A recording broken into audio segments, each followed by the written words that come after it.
बिस्मिल्लाहिर्रहमानिर्रहीम। सूरत हाफिज़ president doctor Patel की जानिब से नाम का सलाम। आज जो टॉपिक है वो है viral production of carbon dioxide. आपको ये भी पता है वायरल जो है वायरस ब्रीडर्स लेयर जो है वो खुद भी जनरेट कर रहे होते हैं, नमी जनरेट कर रहे होते हैं। इसके पहले हमारी नमी की वीडियोज है, हीट जनरेट कर रहे होते हैं, और आज ये है कार्बन डाइऑक्साइड जनरेट कर रहे होते हैं। ठीक है। काफ़ी लोगों को नहीं पता कि वो खुद जो है ये कार्बन डाइऑक्साइड जो है, जो हम कहते हैं कि 3000 ppm से बढ़नी नहीं चाहिए।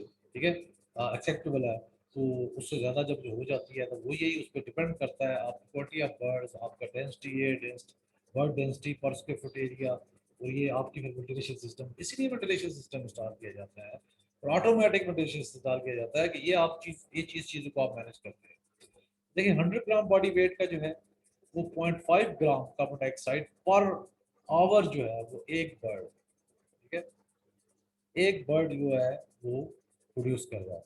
और इसी तरह जब वो 2 kg का है तो वो 5.4 ग्राम कार्बन डाइऑक्साइड वो जो है डेफिनेटली वो एक तो वो सांस जो है ले रहा है और वापस छोड़ रहा है तो उसमें भी है, और उसके बाद ड्रॉपिंग में है, ये कार्बन डाइऑक्साइड से जनरेट हो रही है।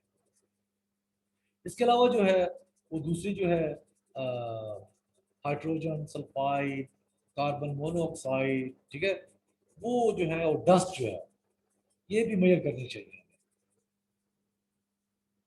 तो ये हमारा जो क्वालिटी ऑफ लेटर जो है वो बेस्ट होना चाहिए। ठीक है, अगर आपको नमी ज़्यादा होगी या उसमें क्वालिटी ऑफ लेटर ख़राब होगी तो वो डेफिनेटली खुद जनरेट करेगा, वो मूलियाँ जनरेट करना शुरू कर देगा। ठीक है, आपको बताया हुआ है कि वो लेस देन 10 ppm, ठीक है, ग्रेटर देन नहीं होना चाहिए 10 ppm से मूलियाँ एक्सेप्टेबल है। ठीक है, तो इसीलिए हम आपको कहते हैं कि आप लोग जो है हाउस में एक प्रॉपर आपका ऑटोमेटिक वेंटिलेशन सिस्टम हो। ठीक है, तो कंट्रोल हाउस का मतलब है कि फुली कंट्रोल। ठीक है, उसमें आपकी इनलेट भी ऑटोमेटिक हो, वो 20-25 पास्कल पे ऑपरेट कर रही हो। ठीक है, और ऑटोमेटिक आपकी न्यू वेंटिलेशन प्रॉपर हो, 0.5 CFM पर बर्ड पर केजी आपकी न्यू वेंटिलेशन हो सकती है।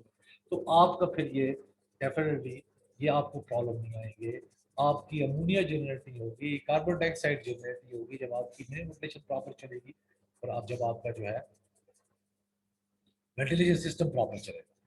इसीलिए हम आपको जो है बता रहे हैं कि एक हाउस के लिए ऑटोमेटिक वेंटिलेशन सिस्टम कितना ज़रूरी है, ताकि जितनी भी दूसरी जो ऐसी जो है नुकसानदेह गैसेज जो हैं उनसे वो कम कर वो चाहता है आपको डेफिनेटली। जब अमोनिया कार्बन डाइऑक्साइड दूसरी प्रॉब्लम गैसेज होती है तो उससे आपका बर्ड जो है